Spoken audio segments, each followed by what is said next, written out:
From Caesars on the boardwalk at Atlantic City, the 15th dual meet between the United States and Cuba in amateur boxing.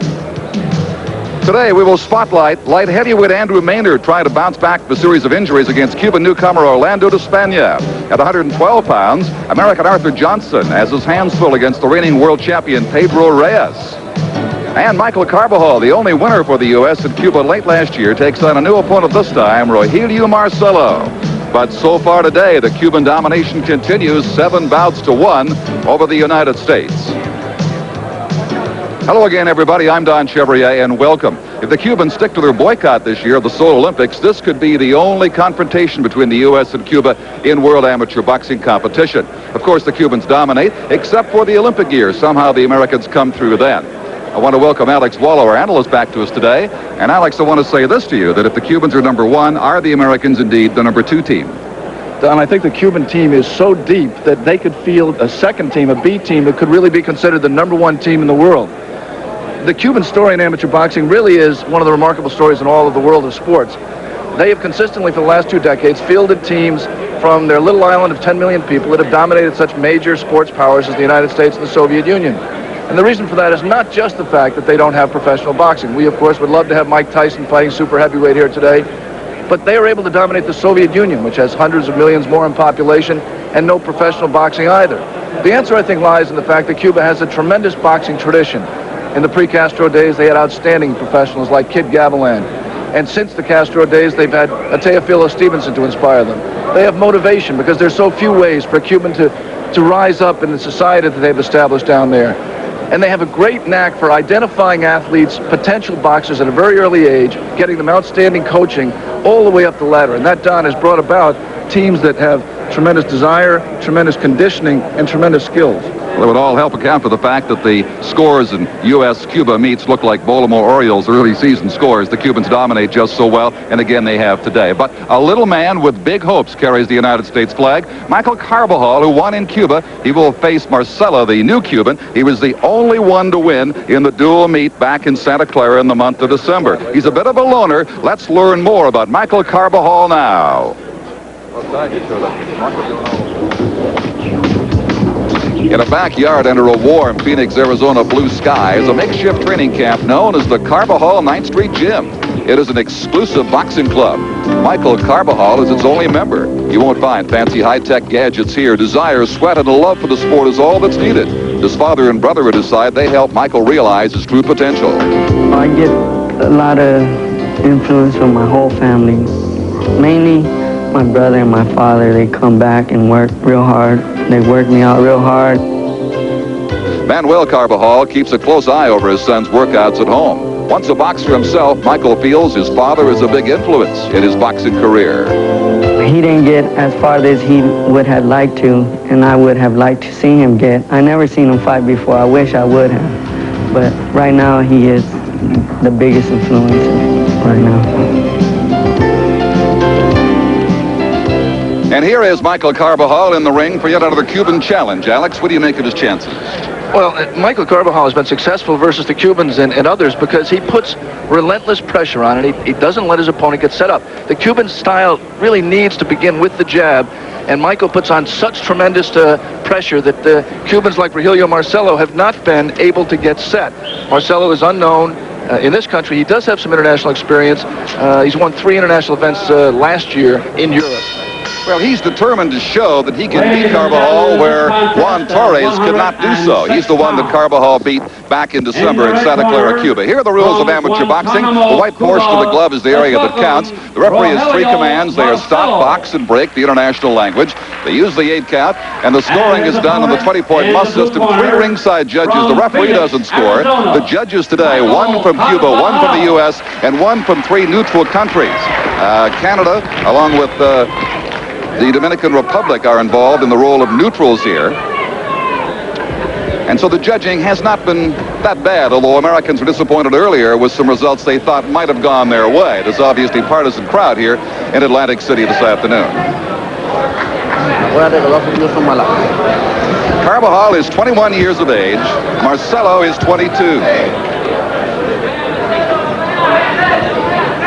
He was the runner-up to Torres in the Cuban Nationals. And a big challenge facing him here because Carbajal's reputation precedes it. Carbajal has those 2 wins over the world champion, Juan Torres, and so the Cubans decided, let's send up Marcelo and see if he has a style as a southpaw that's better for beating a Michael Carbajal. These are little guys, just 106 pounds. Arthur Johnson, not much bigger at 112, still to come, along with a giant of a man by comparison, Andrew Maynard, the light heavyweight, with so much promise. Just saw the right hand of Michael Carbajal. That's his main weapon. He scores points with his left jab, but he scores with power with his right hand.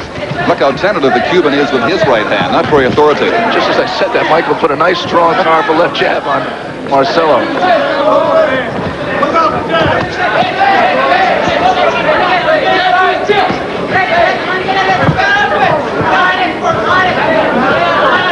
Cuban obviously not intent on hanging around very long. He's getting in and out very quickly, too quickly against Carbajal.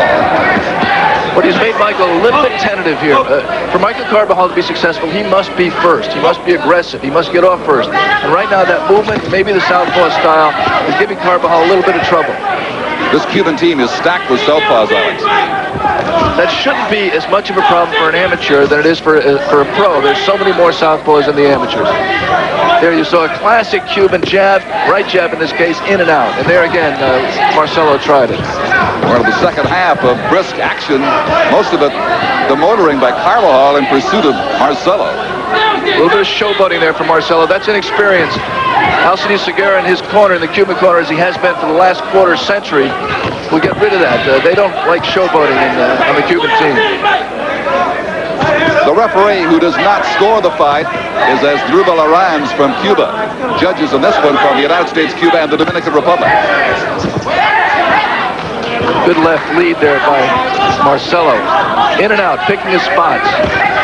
Again, not letting Carbajal get set up and get into his flow. There was a good right hand. And 2 good body punches, and another by Carbajal. Now Carbajal with a series of blows, taking it to him in the Cuban corner. Low left there by Carbajal, a little bit below the belt.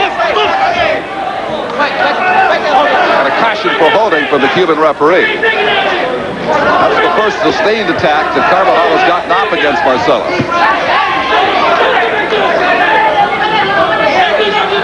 Just on a first impression, Don, Marcelo does 2 things a little bit unusual. 1, he carries his hands very low for a Cuban, and 2, he looks to be not as well conditioned as we're used to seeing Cuban athletes. He's sucking for wind right now, and it's just the first round. You assume they're all superbly conditioned, don't you, having watched them over the years? That may not always be the case. Again, he's trying to stay away from Carbajal. Tentative in the last second. 21-year-old Michael Carbajal of Phoenix, Arizona, after a good first round, takes it to his Cuban opponent, Marcelo, here in the second round. Just 3 rounds in amateur boxing, so when you get behind, there's not an awful lot of time to catch up. They do tend to use that 20-point must system with greater flexibility, though, Don. You can score a 2017, 2016, even a 2016 round in amateur boxing. You can climb back into it in a hurry. I thought there wasn't much in that first round. I didn't think either fighter dominated. There you saw the evenness of the bout. 2 men just landing punches simultaneously. I thought the one sustained attack by Carbajal might have swung the round in his favor when he pinned him against the ropes for about 20 seconds or more. He tries to contain him here, but the slippery Marcelo continues to get away. And that's just what the Cuban corner told Marcelo to do in between rounds. Stick and move. Don't stay around. And they want him to work to the body a little bit more. And he's got a loose lace or 2 that'll attend to in the Cuban corner. No te vuelvas loco, no te muevas tanto, Marcelo. Okay. The Cubans paying a return visit to the United States after the dual meet in Santa Clara, Cuba. We talked about earlier back in December when the Cubans won 11-1. They've won all 14 dual meets so far. They lead this one 7-1 this afternoon in Atlantic City. Carbajal getting off very, very quickly again. And there is Manuel. Danny Carbajal. And Danny, the brother, they both trained Michael Carbajal, as you saw earlier.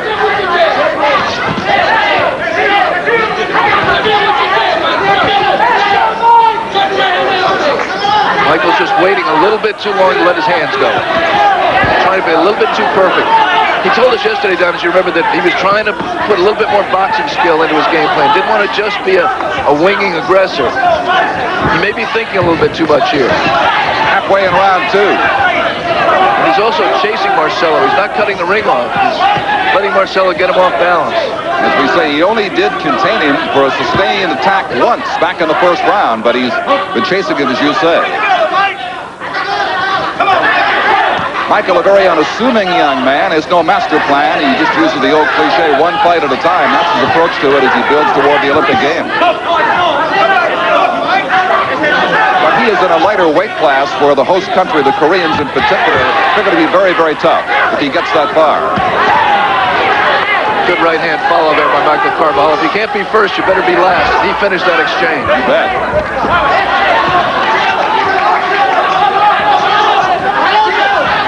How much of the judging in amateur boxing is contained to the final 30 seconds of the round? Well, I think that, people remember what they've most recently seen. I think that's a human factor, and very difficult to judge. A competent judge will not let it affect them. He'll judge the totality of the bout. And the great referee Arthur McCann had a system where he divided the bout into thirds and scored it by who won each minute of each round. Good combination there by Michael Carbajal. And Carbajal ignoring the Cuban referee and not getting a caution for it. I'm surprised. Well, the Cuban is cautioned for a low head, for ducking under. A dozen seconds now as they tick down in the second round. And again, as was the case late in round 1, an impressive finish to this round by American Michael Carbajal. Stay with us. Round 3, and so far, Rogelio Marcelo of Cuba has not fared much better against Michael Carbajal than Torres, his countryman, did back in December, when Michael won the only bout for the United States in Santa Clara. Marcelo simply, as the referee attains to a loose piece of tape on the Cuban's glove, and you see the Cuban able to contain him. You see the Cuban's mouthpiece come out right away. He needs air. He has been in a little bit of trouble in terms of his condition since the first round. And every little break like that, the shoelace, the tape, helps Marcelo. Well, he's had European experience and Caribbean experience internationally, but not to the extent of Torres. Caution there for slapping rather than hitting with the white portion. You saw that right-handed slap and another one there by... See, that punch landed by the Cuban, but it was not with the white portion of the glove, and he should have been cautioned for it. Roundhouse with the inside portion, you're right. Boy, he wound up with a bolo punch there. This Cuban referee in particular very lax. Of course, some dominate or tend to, overshadowing the action, but this man's very laid back.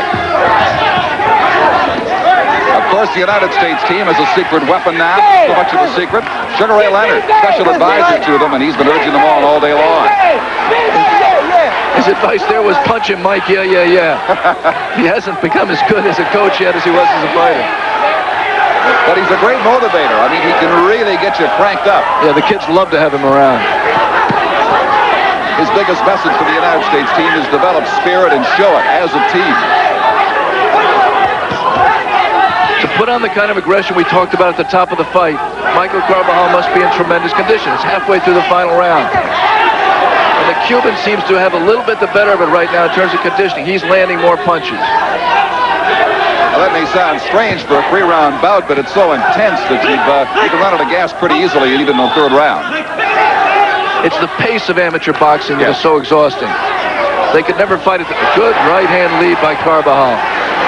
And a flailing amateurish, for an amateur fighter, left hand by Marcelo. His inexperience is showing, and the talents of Carbajal are shining through late in the bout. Cuban missing with both hands, seems to be constantly off balance now. Takes a solid right from Carbajal.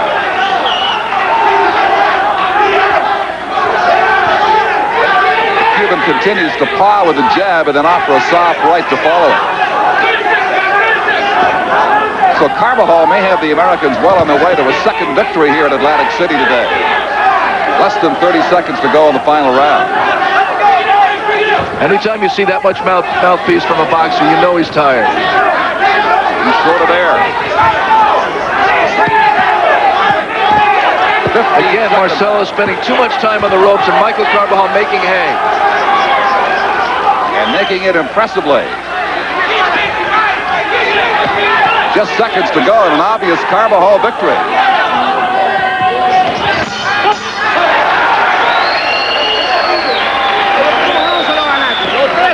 Impressive indeed. ABC's Wide World of Sports will return after this message and a word from our local station.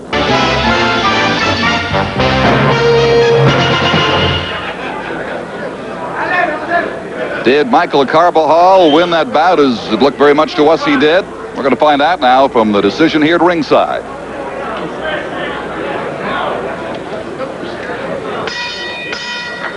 Ladies and gentlemen, the winner of this contest with a 2-1 score in the red corner. Oh, boy. Here we go. I can swear I'm back in Paris watching Pernell Whitaker. Well, I don't think that was that bad a robbery. I mean, I don't think Michael Carbajal, I thought he waited too long. I thought he did enough to win it by 1 point. I had it winning by 1 point. I had it by more than that, but he just never dominated the fight. The fight was up for grabs.